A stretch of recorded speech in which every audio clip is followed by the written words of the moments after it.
please subscribe and don't forget to press the bell icon to get notified whenever we upload a new video.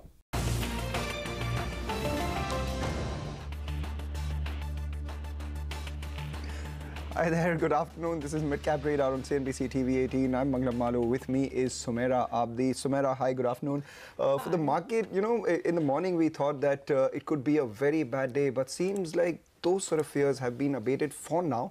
I say that for now because we don't know what this intraday rally would mean. The mid-caps have recovered about 200 points from the lows. The Nifty Bank has recovered about 300 points from the lows. And if you take a look at the advanced decline ratio out there, they have narrowed a bit. In the morning, they were close to around 3-4 stocks in the red for 1 in the green. And now those lines have come closer to each other. Let's see what happens. But individual stocks, they're buzzing and how? Stories, let's get started. First up, let's invite Ashwani Gujral to track the technicals of trade for us. Ashwani, good afternoon to you. It's not turning out to be as bad as what was being feared in the morning. On the index itself, you see it moving into the green. What's your call? See, in the morning, financials got sold fairly hard, but there wasn't any follow-through, and now even PSU banks are moving into the green. So my sense is that people who went short in the morning, there could still be more short covering that could come as we close into the day, because even NBFCs are recovering, mid-caps are recovering. So there are lots of shorts which are not getting follow through, and generally the short covering tends to start the last 1.5 hours. So even now, if you are not long, I think it's a good idea to get long on Nifty or Bank Nifty. Even stronger stocks like Jubilant, Titan, maybe even stronger banks. So chances are we could close into the green on all indices, including mid-cap. So for the moment, Jubilant Food is a buy with a stop of 2400, target of 2550. Titan is a buy with a stop of 935, target of 960. And Bajaj Finance is a buy with a stop of 1900, target of 1965. Right, Ashwani, a word on Jet Airways. That one was at a 52-week low earlier this morning, recovered about 7% from there. Do you think this rally in Jet Airways, intraday rally, should be used to sell, or maybe there is some bit of bottom found at the 52-week low, maybe? See, you can never say it is the bottom. Sure, anything can have a 5-7% rally. Given the consecutive falls on mid-cap stocks, I think they could have a 3 to 5 day type rally on the upside. All right. Thanks a lot for that, Ashwani. We'll keep coming back to you all through the remaining course of the day. But let's talk about earnings. DB Corp, that one posted a weakest set of fourth quarter earnings. The EBITDA and the net profit both came in below street estimates. The margins declined for the company for this quarter. Girish Agarwal, the promoter and director of DB Corp, joins us now. Thanks a lot, Girish, for joining in. First up, you know, your margins, they declined by over 300 basis points. Cost of materials, they increased by about 22.5% as well. Do you think this trend is likely to continue? Newsprint prices, raw material prices, are they going to trend higher? And in that light, what kind of margins can you guide for in FY19 rather? Let me first explain you this margin which has come down is not because of the newsprint prices alone went up. It's because we decided to expand our circulation base. If you look at the YOY trend, our circulation is up by almost 8-9 lakh copies. So our expansion in the market of Bihar, Gujarat and Rajasthan has resulted benefit for us in terms of circulation over there in those markets. And because of that, the newsprint cost has gone up. So part cost has gone up because of the price. For example, 4% is the year-on-year cost increase in the price increase in the newsprint, but balance all increase because I'm doing more investment in the market. Okay. Hi, Mr. Agarwal. Good afternoon. Thanks very much for joining in. In terms of FY19 now, what is the expectations, especially given the heightened activity around elections, etc.? I mean, how might that translate into earnings? So if you look at this quarter, top line has grown by 11%, out of which 9% is the advertising revenue growth. So we are very bullish that if this continues like this, then we'll see a lot of improvement happening in the bottom line also. Because, and there's a fact that newsprint prices have gone up, so we'll have to consider that also. But apart from that, the most important point is to look at my EBITDA margin for the mature markets is 24%. Though the overall EBITDA margin for the print is 19% because of the expansion in Bihar and Gujarat. If I take that out for a minute, then we are at 24% EBITDA margin, which is pretty healthy. Right. How long before you will see recovery there as well, and what kind of margins do you expect coming in from the increased operations that you've made into the new geographies, and going forward, what sort of incremental revenue do you expect from there? So our experience of the past says it takes anything from 12 months to 36 months for a desired result to come from those markets. So Bihar is that market where today we are at almost 7 lakh copies in that market. So we hope that in next year or two, we'll get the desired result from Bihar coming in. But most importantly, see, this is a time when the entire market is kind of stuck with the newsprint cost and nobody is increasing any circulation. So we took a call that this is a time when we must go out and gain the position, dominant position in the market where we still have some headroom to grow. What about the expectations from the radio business, in terms of update on ad and inventory? How could phase 3 help? So radio this quarter has grown up by almost 7%, 9%. But I think radio still have a long way to go. I'm not very happy with the performance of radio for this quarter. We are evaluating that what has happened, the new licenses have come in various territories. Like Chandigarh was 2 licenses earlier, now it's 4-player market. So there has been some market share taken away because of that. But we are still working on it, and we are confident that in a couple of quarters more, we should be able to get that grip back in radio also. All right, and before we let you go, Girish, just keep it simple for all the viewers who are watching. What kind of ad revenue growth do you expect for FY19, as well as what kind of subscription revenue do you expect? So circulation revenue will be in a single digit, but in case of advertising, I think we all are hoping that it should move on to a double-digit growth.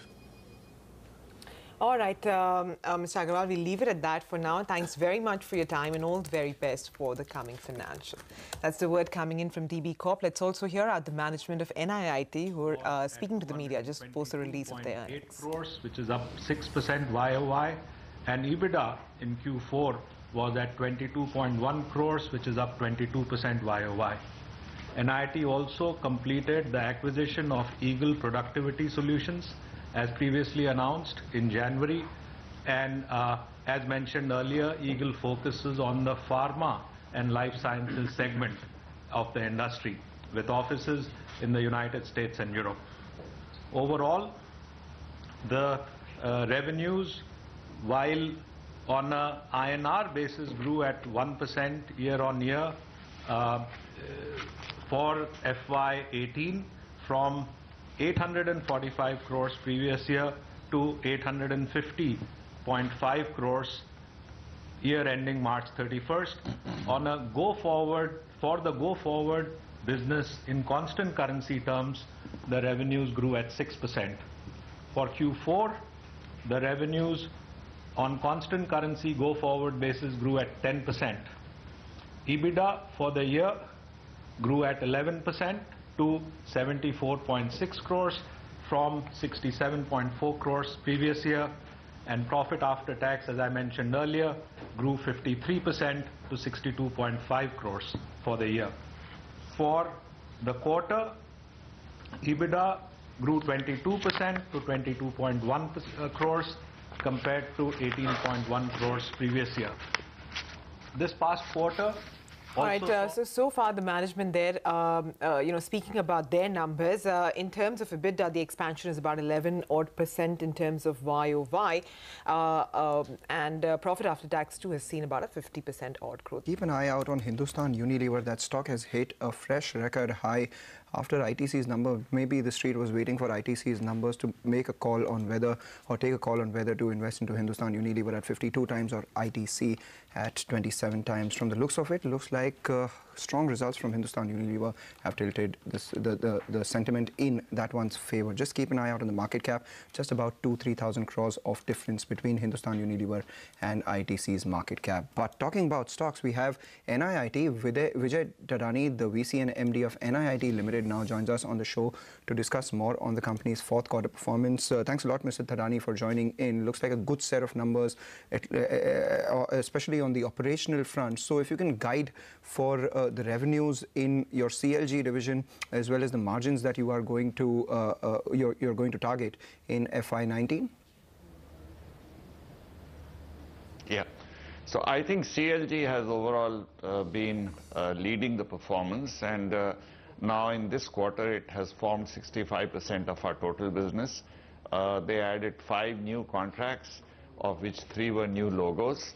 A very, very healthy improvement in overall visibility, and yet they maintained their margin, and I think that growth, which led to a 28% growth in this quarter, of course aided by an acquisition, a small acquisition, but nevertheless I think the growth was good in this year. And I think now CLG has discovered a new and a higher trajectory of growth, and from now onwards we should be able to see CLG growing at a higher rate than it has been so far been growing, which is typically 12 to 15%. I think now we are moving closer to 20% and above range, and I think that's what we should be able to see during this year based on the pipeline, the visibility, as well as the businesses that we already have. The margin also should see a small improvement, though I think we continue to invest in building the market given the strong position that we are building, and also in ensuring that we manage the transition of new projects well. So overall I think the future for CLG is fairly strong, and in the recent times they have bagged some we have bagged some very large contracts whose annuity revenue will start kicking in from 19 onwards. 18 also we have some benefit. 19 onwards that revenue will start kicking in, so that will ensure that we continue to remain on this higher trajectory of growth. Mr. Thadani, good afternoon, sir. What about the skilling business? What's the outlook there now for the coming year? Yeah, I think the skills and careers business has faced headwinds during the year, both in IT and banking. More in banking than in IT, and I think all of us read the same newspapers. So there has been a very big issue on recruitment and induction of new talent in there, as well as curtailment of budgets.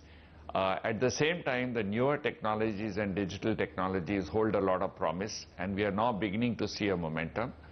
I think there are now some new services that we are launching which have shown some very good results. For example, Talent Pipeline as a service, which is a relatively new service. It's just seen less than a quarter's performance, but I think has shown a lot of promise. Similarly, for executive education, the online training once again has grown fairly substantially during the year. It's very small, but it is showing a large amount of promise going forward. So those will be the backbones around which the skills and careers business will get built. We do believe that the changes which have taken place in IT and banking... Mr. Thadani.